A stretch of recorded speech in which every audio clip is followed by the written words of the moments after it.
Halo, saya Dr. Felix. Toilet training itu sering bikin pusing ya. Tenang, kita akan bahas tuntas hari ini. Jadi pertanyaan besarnya, kapan sih waktu yang pas buat mulai? Yuk kita cari jawabannya bareng-bareng. Intinya, toilet training itu ngajarin si kecil buat bisa bilang kapan mau pipis atau pup secara mandiri. Yang paling penting itu bukan umurnya loh, tapi kesiapannya. Kalau dipaksa, malah jadi stres nanti.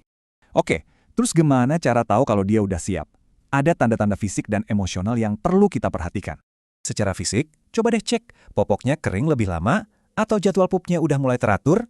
Nah, kalau emosional, dia mulai kepo nggak soal toilet? Atau udah mulai kasih kode kalau kebelet? Oke, tanda-tandanya udah ada. Terus gimana cara mulainya? Nah, ini dia langkah-langkahnya. Pertama, kenalin pispotnya. Terus, kita kasih contoh. Biasakan jadi rutinitas dan ajarin cara bersih-bersihnya. Tahu nggak? Ternyata ada bedanya loh melatih anak cewek dan cowok. Kita lihat yuk. Tentu akan ada momen ngompol. Nah, menurut psikolog Fairesta Farizal, ada satu hal yang pantang dilakukan. Kenapa? Karena hukuman bisa bikin anak trauma dan takut sama toilet. Prosesnya malah jadi lebih susah. Jadi kalau kecelakaan terjadi, kita harus tenang. Ajak dia bersih-bersih, lalu bilang, wah enak ya udah kering lagi. Kalau anak di atas 5 tahun masih sering ngompol, ini ada istilah medisnya, namanya enuresis. Tapi tenang, ini umum kok. Sekitar 10-15% anak umur 5 tahun masih ngalamin ini. Saya tekankan lagi ya, ngompol itu bukan kegagalan. Ini bagian normal dari proses belajar si kecil.